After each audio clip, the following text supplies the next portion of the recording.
प्रिय विद्यार्थियों, आज की इस ऑनलाइन कक्षा में आपका स्वागत है। मैं आज आपके सामने एक नया पाठ लेकर उपस्थित हूँ। इसका नाम है कामचोर। कामचोर कहानी। कहानीकार लेखिका इस्मत चुगताई के द्वारा रचित है। इस कहानी में लेखिका ने बच्चों के आलस्य के ऊपर आधारित एक कहानी लिखी है। इस कहानी के माध्यम से लेखिका यह संदेश देना चाहती हैं कि हमें कभी भी आलस्य का सहारा नहीं लेना चाहिए, क्योंकि आलस्य हमारे लिए हमेशा असफलतादायक होता है। आलस्य हमारे स्वास्थ्य को चौपट कर देता है। एक आलसी व्यक्ति अपने जीवन के सुखों को उसी तरह नष्ट कर देता है जिस प्रकार बालू का पुल बनाया जाए और पानी का एक झोंका आए उसे बहा ले जाए। तो आइए इस कामचोर पाठ को पढ़ने से पहले हम इस्मत चुगताई जी को पहचानते हैं। आप पहचान सकते हैं, ये इस्मत चुगताई जी हैं जो इस कहानी की लेखिका हैं। और इनको पहचानने के पश्चात हम उनके बारे में कुछ बातें जानने का प्रयास करते हैं। इस्मत चुगताई जी उत्तर प्रदेश के बदायूं में पैदा हुई और उन्हें इस्मत आपा के नाम से भी जाना जाता है। वे उर्दू साहित्य की सर्वाधिक विवादास्पद और सर्वप्रमुख लेखिका थीं, जिन्होंने महिलाओं के सवालों को नए सिरे से उठाया। उनकी रचनाएं हैं कहानी संग्रह चोटें, छुई मुई, एक बात, कलियां, एक रात, दो हाथ दो झकी, शैतान उपन्यास हैं टेढ़ी लकीर, जिद्दी, एक कतरा एक खून, दिल की दुनिया, मासूमा, बहुरूप नगर, शैदाई, जंगली कबूतर, अजीब आदमी, बांदी। आत्मकथा है कागज़ हैं पैराहन। उन्होंने अनेक चलचित्रों की पटकथाएं भी लिखी हैं, जुगनू में अभिनय भी किया है। उनकी पहली फिल्म छेड़छाड़ 1943 में आई थी। वे कुल 13 फिल्मों से जुड़ी रहीं। उनकी आखिरी फिल्म गर्म हवा 1973 में रिलीज हुई। उन्हें कई पुरस्कार भी मिले। तो अब हम पाठ को पढ़ेंगे और समझने का प्रयास करेंगे। बड़ी देर के वाद विवाद के बाद यह तय हुआ कि सचमुच नौकरों को निकाल दिया जाए। वाद विवाद, बहस, आपस में जो बहस होती है किसी भी मुद्दे पर, वो वाद विवाद कही जाती है। तय होना, निश्चित होना, निश्चय होना कि नौकरों को निकाल दिया जाए। घर में जो नौकर रखे जाते हैं घरेलू कामकाज के लिए, तो परिवार के लोगों ने आपस में बहस के बाद यह तय किया कि नौकरों को निकाल दिया जाए। आखिर ये मोटे मोटे बच्चे किस काम के हैं? घर में बहुत सारे बच्चे दिख रहे हैं आपको फ़ोटो में। तो परिवार वालों ने निश्चय किया कि इतने सारे बच्चे जब घर में हैं तो नौकरों की क्या ज़रूरत। ये मोटे मोटे बच्चे, जब आलस से आदमी को घेरता है तो वह स्थूल काय हो जाता है, मोटा हो जाता है। इसलिए हमें जितना खाना चाहिए उसको पचाने की भी व्यवस्था ज़रूर करनी चाहिए। दौड़ के, भाग के, खेल के, कूद के, मेहनत करके अपनी हर कोशिश हमें अवश्य करनी चाहिए, जिससे कि हमारे जो शरीर का वजन है वो नियंत्रित रहे। कहते हैं हिलकर बच्चे किस काम के हैं, किस काम के हैं आश्चर्य प्रकट किया जा रहा है। विस्मयादि बोधक चिन्ह लगाया गया है। इसका मतलब है कुछ नहीं करते, न पढ़ाई करते हैं, लिखाई करते हैं, दिन भर घर में खाते हैं और अनावश्यक बैठे रहते हैं, जिससे इनका स्वास्थ्य बिगड़ रहा है। इन्हें अपना काम, हिलकर पानी नहीं पीते। हिलकर पानी के न पीने का आशय है। ये एक नंबर के आलसी हैं। ये कुछ भी करना नहीं चाहते, हर काम के लिए नौकरों पर आश्रित रहते हैं। इन्हें अपना काम खुद करने की आदत होनी चाहिए। कहते हैं कि परिवार वालों ने निश्चय किया कि बच्चों को अपना काम स्वयं करने की जो आदत होनी चाहिए, ऐसी आदत अच्छी होती है। और क्योंकि अगर ऐसी आदत नहीं है तो हर काम हमें किसी और के भरोसे ही करना है, तो उसका रिजल्ट बहुत ही ख़राब होता है। कामचोर कहीं के, कामचोर कहीं के का आशय है कि भाई आलसी, कहते हैं पूरे आलसी हैं ये बच्चे। तुम लोग कुछ नहीं, इतने सारे हो और सारा दिन उधम मचाने के सिवा कुछ नहीं करते हो। सिवा मतलब के अलावा, उधम मचाना, शोरगुल करना। लेखिका कह रही हैं परिवार वालों ने कहा कि तुम बच्चे कुछ नहीं करते हो, बहुत सारी इतने संख्या में ढेर सारे हो और पूरे दिन केवल हल्ला मचाते रहते हो, हल्ला मचाने के अलावा कुछ नहीं करते हो। सचमुच में लेखिका कह रही हैं कि इन्हें ख्याल आया कि हम आखिर काम क्यों नहीं करते। बच्चों को जब ये बातें कान में पड़ी तो उन्हें याद आया कि हाँ, ये बात तो सही है कि हम कुछ नहीं करते। आखिर हम काम क्यों नहीं करते। बच्चे स्वयं से प्रश्न करते हैं। हिलकर पानी पीने में अपना क्या खर्च होता है। अगर पानी खुद उठ करके पी लिया जाए तो उससे क्या बिगड़ जाने वाला है। हिलकर पानी पीने में अपना क्या खर्च होता है। इसलिए हमने तुरंत हिल हिलाकर पानी पीना शुरू कर दिया। तो लेखिका कहती हैं कि जो घर के बच्चे हैं उन्होंने निश्चय किया कि अपना पानी हम खुद निकाल कर पिएंगे। हिलकर हिलाकर मतलब उठ करके खुद पिएंगे और निकाल करके पिएंगे। परिणाम क्या हुआ हिल हिलाकर पानी पीने से। आप देखिए फोटो लगी हुई है, दादी अम्मा मुँह पे हाथ रखी हुई हैं, बच्चे पानी पी रहे हैं। आप देख लीजिए कैसे हिल हिलाकर पानी पी रहे हैं। 2-3 गगरियाँ तोड़ दी गई हैं। एक गगरी में सब बच्चे लपक रहे हैं और उसका भी वही हाल होने वाला है। हिलने में धक्के भी लग जाते हैं। लेखिका ने थोड़ा सा मजाकी अंदाज में पाठ लिखा है। हास्य रस का ओत-प्रोत कहीं न कहीं यह पुट दिखने को मिलता है इस पाठ में। तो हिलने में धक्के भी लग जाते हैं। जब आप हिलना शुरू करते हैं तो धक्का मुक्की तो होना स्वाभाविक है, और जब संख्या ज़्यादा है तो वहाँ तो निश्चित टकराव होगा। किसी के दबैल तो नहीं थे, दबैल दब्बू होना, किसी के द्वारा दबा दिया जाना। दबैलते नहीं थे कोई धक्का दे और सह जाएं। बच्चों की आदत होती है कि कोई एक काम, अगर छोटा बच्चा उसे एक चाटा मारता है, यदि वो बड़ा बच्चा है तो उसे 2 चाटा जरूर मारेगा। क्यों बर्दाश्त करेगा, वो बिल्कुल नहीं सहेगा। छोटे हों या बड़े, अंतर करना मुश्किल होता है। कोई किसी की सहता नहीं है, ना सहने को तैयार होता है। लीजिए, पानी के मटकों के आसपास घमासान युद्ध हो गया। अब जब धक्का मारा गया, मरवाया गया, कोई क्यों सहे। छोटा न अपने आप को छोटा समझ रहा है, बड़ा अपने आप को बड़ा तो समझेगा ही। लीजिए, कहते हैं कि लीजिए, पानी के मटकों, पानी के घड़ों के पास ही घमासान युद्ध हो गया। घमासान भयानक, मारा पीटी काटा कुटी शुरू हो गया।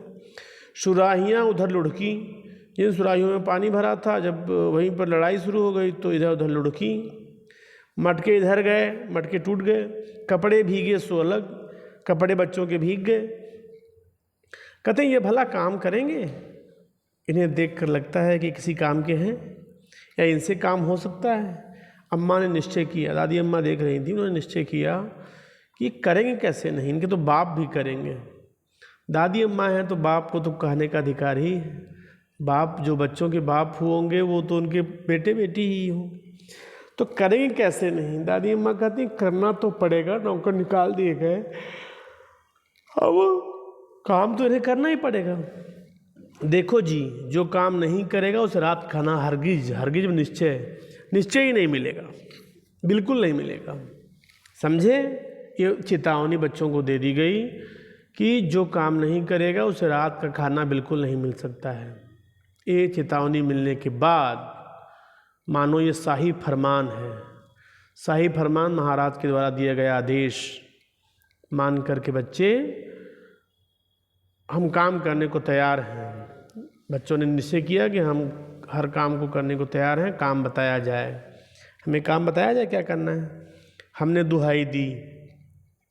लेखिका कह रही है कि हमने दुहाई देना मैंने जी हजूरी करना, कि ठीक है हम काम करने को तैयार हैं और हमें काम सौंपा जाए, क्या करना है। बहुत से काम हैं जो तुम कर सकते हो, दादी अम्मा ने कहा। मिसाल के लिए, उदाहरण के लिए, यह दरी कितनी मैली हो रही है, दरी को साफ करना था। आंगन में कितना कूड़ा पड़ा है, आंगन की कूड़े की सफाई करनी है। पेड़ों में पानी देना है। भाई मुफ्त तो यह काम करवाए नहीं जाएंगे। मुफ्त मतलब फ्री। कहती हैं दादी अम्मा कि जो भी काम करेगा उसे बदले में पैसे जरूर मिलेंगे। तुम सबको तनख्वाह भी मिलेगी, कुछ पैसे निश्चित किए जाएंगे जो बच्चों को दिए जाएंगे वेतन के रूप में। अब्बा मियाँ ने कुछ काम बताए, कुछ अम्मा ने बताया, कुछ अब्बा मियाँ ने बता दिया। दूसरे कामों का हवाला भी दिया और भी दूसरे काम गिनाए गए। माली को तनख्वाह मिलती है, अगर ये सब बच्चे मिलकर पानी डालें तो इन्हें तनख्वाह, माली वाली तनख्वाह इन्हें दे दी जाएगी। ए है खुदा के लिए नहीं, घर में बाढ़ आ जाएगी। अम्मा ने याचना की। दादी अम्मा ने बच्चों के स्वभाव को देखकर, उनकी आदतों को देखकर अब्बू मियाँ से कहा कि ऐसा मत करो भैया, माली का काम इन्हें मत दो, वरना घर में ये लोग पानी पानी कर देंगे, बाढ़ मचा देंगे। अम्मा ने विनती की अब्बू मियाँ से कि ऐसा ना करें। फिर तनख्वाह के सपने देखते हुए हम लोग काम पर तुल गए। काम पर तुल जाना, भिड़ जाना, लग जाना, जी जान से जुट जाना। कहते हैं कि बच्चे काम पर लग गए तनख्वाह का सपना देखते हुए। एक दिन फर्शी दरी, फर्श पर बिछाई जाने वाली दरी फर्शी दरी, एक दिन फर्शी दरी पर बहुत से बच्चे जुट गए और जुट ही नहीं गए, चारों ओर से कोने पकड़कर झटकना शुरू कर दिया। ठीक है, कोने पकड़कर झटकना शुरू कर दिया साफ करने के लिए। तो उसका रिजल्ट क्या हुआ कि 2-4 ने लकड़ियां लेकर धुआंधार पिटाई शुरू कर दी दरी की। रिजल्ट यह हुआ कि सारा जो घर था वो धूल से पट गया। खांसते खांसते सब बेदम हो गए। जब धूल सबकी नाक और मुंह में गई, सभी को खांसी आने लगी। सब खांसते खांसते बेदम हो जाना मतलब कमज़ोर हो जाना, सांसें फूलना। सारी धूल जो दरी पर थी, जो फर्श पर थी, सबके सिर पर जम गई। इतनी धूल उड़ा दी गई घर में, नाकों और आंखों में घुस गई। बुरा हाल हो गया सबका। मार मार कर हम लोगों को आंगन में निकाला गया। वहाँ हम लोगों ने फ़ौरन झाड़ू देने का फैसला किया। जब सारे बच्चों को बुला करके आंगन में खड़ा कर दिया गया तो बच्चों ने अपने हाथ में जो रखी झाड़ू थी उसे घर वालों को सौंपने को राजी हुए बच्चे, और उन्होंने देना चाहा। ठीक है, इसके पश्चात झाड़ू एक थी और तनख्वाह लेने वाले जो उम्मीदवार थे, नौकर बहुत ज़्यादा थे। सैलरी लेने वाले जो नौकर थे बहुत ज़्यादा थे। चूँकि घर में बच्चों की संख्या ज़्यादा थी, इसलिए घर क्षण भर में झाड़ू के पुर्जे उड़ गए। झाड़ू की सभी सीखें निकाल दी गईं और जितने बच्चे थे, कोई 2 सीख, कोई 4 सीख ले करके झाड़ू हाथ में खड़ा हो गया। जितनी सीखें जिनके हाथ में पड़ी वह उनसे ही उल्टे सीधे हाथ मारने लगा। उल्टे सीधे हाथ मारना, बच्चों को झाड़ू मारना तो आता नहीं, कभी सीधा मारते थे, कभी उल्टा मारते थे। उल्टा मार जब झाड़ू मारेंगे तो क्या होगा, जो गंदगी जहाँ साफ़ करेंगे फिर गंदा हो जाएगा। तो यही काम बच्चे कर रहे थे। ज़मीन कम, एक दूसरे की टांगें ज़्यादा झाड़ी गई। जब घर छोटा होगा, बच्चों की संख्या बहुत ज़्यादा होगी, तो जगह ही कहाँ बचेगी झाड़ने के लिए, तो आपस में एक दूसरे की टांगों को झाड़ा जाने लगा। परिणाम यह हुआ कि सीखें चली, लड़ाई शुरू हो गई, मारा पीटी शुरू हो गई। आंखें फूटते फूटते बची। सीख वाली झाड़ू थी तो वहाँ आँखों में घुसने का खतरा भी मौजूद था। अम्मा ने सिर पीट लिया। ऐसी परिस्थिति देख करके दादी अम्मा ने सिर पीटा, अर्थात विपत्ति को आया हुआ समझ करके पछताने लगी कि ये विपत्ति कहाँ से आ गई। भाई, ये बुजुर्ग काम करने दे तो इंसान काम करे। कहती हैं दादी अम्मा कि आखिर जो ये बच्चे हैं जो बुजुर्ग बन के घर की साफ़ सफाई कर रहे हैं, ये कहीं मौका दे रहे हैं किसी को खड़ा होने का, कोई कुछ करे। असल में झाड़ू देने से पहले जरा सा पानी छिड़क लेना चाहिए था। बस बच्चों को एक ख्याल आ गया, क्योंकि बड़ों को देखा था कि झाड़ू देने से पहले अगर पानी छिड़क लिया जाए तो धूल नहीं उड़ती है। ऐसा ख्याल जब बच्चों के दिमाग में आया तो सारे बच्चे पानी लेने के लिए दौड़ पड़े और दरी पर पानी छिड़का जाने लगा। एक तो वैसे ही धूल से दरी सटी पड़ी थी, अटी हुई थी, मतलब पटी पड़ी थी, पूरी लबालब थी। पानी जब धूल पर पड़ा तो शायद धूल कीचड़ बन गई, घर में कीचड़ फैल गया। जब मिट्टी पर पानी पड़ेगा तो कीचड़ नहीं बनेगा, सारी जो धूल थी वो कीचड़ बन गई। अब सब मजदूर आंगन से भी मार मार कर निकाले गए। आंगन में जहाँ साफ सफाई हो रही थी, घर वालों को गुस्सा आया, सारे बच्चों को वहाँ से आंगन में निकाल कर खड़ा कर दिया गया। तय हुआ कि पेड़ों को पानी दिया जाए। अब बच्चे क्या करें, बच्चों के मन में आया क्यों न हम पेड़ों को पानी दे दें। बस क्या हुआ, रिजल्ट क्या हुआ, घर की सारी बाल्टियाँ, लोटे, तसले, भगोने, पतीलियाँ सब लूट ली गईं। जिसको जो मिला वहीं लेके चल दिया। और ऐसा करके जिन्हें वे चीज़ें ना मिली वे डोंगे, कटोरे और गिलास ही ले भागे। घर के जितने बर्तन थे सभी बर्तनों को बच्चों ने एक के बाद एक उठा करके पेड़ों में पानी देने का निश्चय किया। फिर सारे बच्चे बर्तन को लेकर के पानी भरने के लिए हैंडपंप की ओर दौड़े। आप सब लोग नल पर टूट पड़े। अब क्या हुआ, सारे बच्चे नल पर टूट पड़े, एक साथ नल पर पानी भरने से लगे। यहाँ भी वही घमासान मची, बच्चों की भगदड़ हो गई, भीड़ ज़्यादा हो गई। क्या मजाल जो एक बूंद पानी भी किसी के बर्तन में आ सके। मतलब आपस में पहले पानी भरने की होड़ बच्चों के अंदर इतनी तेज़ थी कि सबको था कि सबसे पहले हम ही पानी भरेंगे। उसका परिणाम ये हुआ कि किसी की बाल्टी, किसी का पतीला, पतीले पर लोटा, भगोने और डोंगे, सारे बर्तन आपस में टकराने लगे और एक बूंद भी पानी हैंडपंप का बर्तन में नहीं आ रहा था।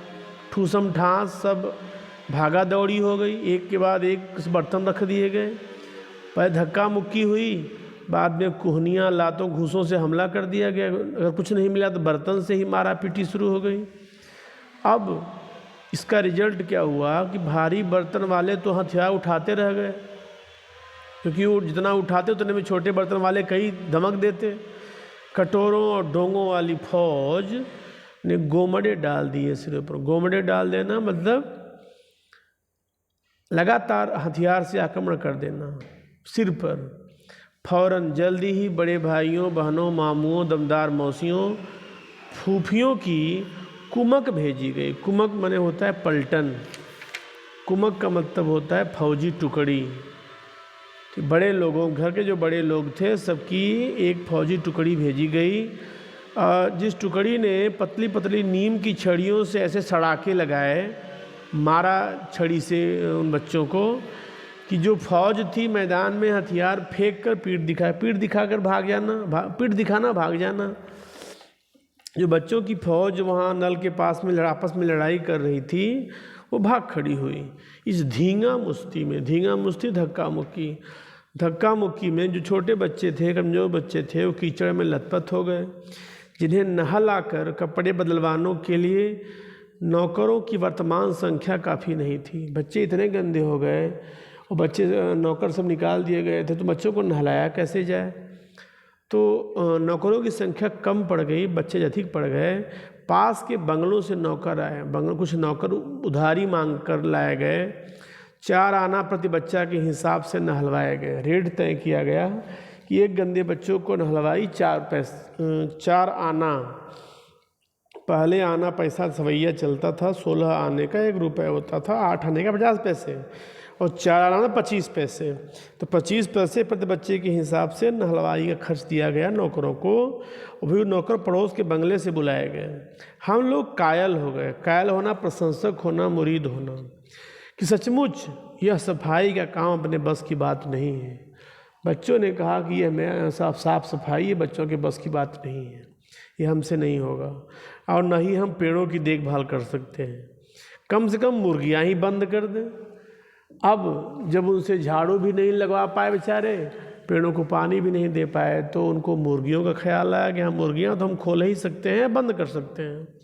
बस शाम ही से जो बांस छड़ी हाथ पड़ी लेकर मुर्गियाँ हाँकने लगी। चलो मुर्गियों को बंद करना है, चल दड़बा मतलब जहाँ मुर्गियों को रखा जाता है, मुर्गियों के रहने की जगह को दरबा कहते हैं। अब पर साहब मुर्गियों को किसी ने हमारे विरुद्ध भड़का रखा था कि वे हमसे कंट्रोल में ही नहीं आ रही थी। उठपटांग इधर उधर कूदने लगी। जब उनको हाँकने लगे बच्चे दरबे में घुसाने के लिए, सब मुर्गियाँ इधर उधर भाग खड़ी हुई, आधी उधर कूदने लगी। 2 मुर्गियाँ खीर के प्यालों से जिन पर आया मतलब नौकरानी चांदी के वर्क लगा रही थी, दौड़ती फड़फड़ाती हुई निकल गई। मतलब जब मुर्गियों को छेड़ा गया तो मुर्गियाँ बाहर से घर में दौड़ने लगी और घर में दौड़ने का रिजल्ट ये हुआ कि जो भी काम हो रहा था मुर्गियाँ उड़ती हुई उनके ऊपर से निकल जाती थी, उनके काम जिनके बर्तन पर के ऊपर से निकल जा रही थी, जो कहाँ सब्जी छीली जा रही है वहाँ ऊपर चढ़ जा रही हैं, चांदी का वर्क लगाया जा रहा है वहाँ चढ़ जा रही, मतलब घर में धमा चौकड़ी करने लगी। प्रिय बच्चों, पाठ के शेष भाग को हम कल पढ़ेंगे। अब आज के लिए इतना ही। अब थोड़ा सा हम पाठ के बारे में जान लेते हैं, और पाठ में के बारे में जानने के बाद हम शब्दार्थ को देख लेंगे। फिर पाठ के बाकी हिस्से के साथ मैं कल फिर उपस्थित होऊंगा। तो आइए हम पाठ के बारे में कुछ बातें, आवश्यक बातें जान लें। यह कहानी कामचोर आलसी बच्चों की कहानी है। बच्चे अक्सर काम से जी चुराते हैं, उन्हें खेलने कूदने और मस्ती करने में ही आनंद आता है। इस कहानी में बताया गया है कि अगर सही दिशा निर्देश अर्थात सही तरीका उन्हें न बताया जाए तो बच्चे सही तरीके से काम नहीं करते हैं। अर्थात बच्चों को उन्हें काम करने का तरीका सिखाना बहुत ही ज़रूरी है। काम सही तरीके से न होने से क्या क्या परेशानियां घर वालों को होती हैं, इस पाठ में बताया गया है, और बहुत ही मज़ेदार तरीके से बताया गया है कि क्या क्या होता है जब बच्चों को काम करने के लिए कहा जाता है। तो ये पाठ परिचय है, इसे आप बड़े ही ध्यान से पढ़ें, सुने समझने की कोशिश करें। इसके पश्चात कुछ शब्दार्थ के साथ बात समाप्त करूँगा। कामचोर, काम से जी चुराने वाला, वाद विवाद, तर्क वितर्क, डिबेट जिसे इंग्लिश में कहते हैं, उधम मचाना, शोरगुल मचाना, दबैल मतलब डर जाने वाला, मटका मतलब घड़ा, घमासान मतलब भयानक, हरगिज मतलब बिल्कुल, फरमान मतलब आदेश, राजसी आदेश, राजा का आदेश, मिसाल मतलब उदाहरण, दरी जो फर्श बिछाई जाती है हर घर में होती है, तनख्वाह मतलब वेतन पगार, हवाला मतलब उल्लेख। ठीक है। इसके पश्चात है फर्श, जानते ही हैं हर घर में फर्श होती है। उम्मीदवार मतलब प्रार्थी कैंडिडेट, पुर्जा मतलब पार्ट्स, नतीजा मतलब परिणाम, मजाल मतलब हिम्मत, कोहनी जो दोनों एक हाथ के बीच का भाग एल्बो, हमला मतलब आक्रमण, गोमड़ी मतलब सिर में चोट लगने से उस जगह का फूल जाना, गोमड़ा निकल जाना, मतलब मारा पीटी में चोट लगती है सिर पे तो बड़े बड़े गोल गोल डिल जैसे निकल जाते हैं ऊंचे आकार के फूल करके, उन्हें गोमड़ा कहते हैं। इस तरह से इन शब्दार्थों के बाद आज के इस पाठ के भाग 1 की समाप्ति हुई। अब कल पाठ के भाग 2 के साथ उपस्थित होंगे। तब तक के लिए मुझे अनुमति दें। धन्यवाद।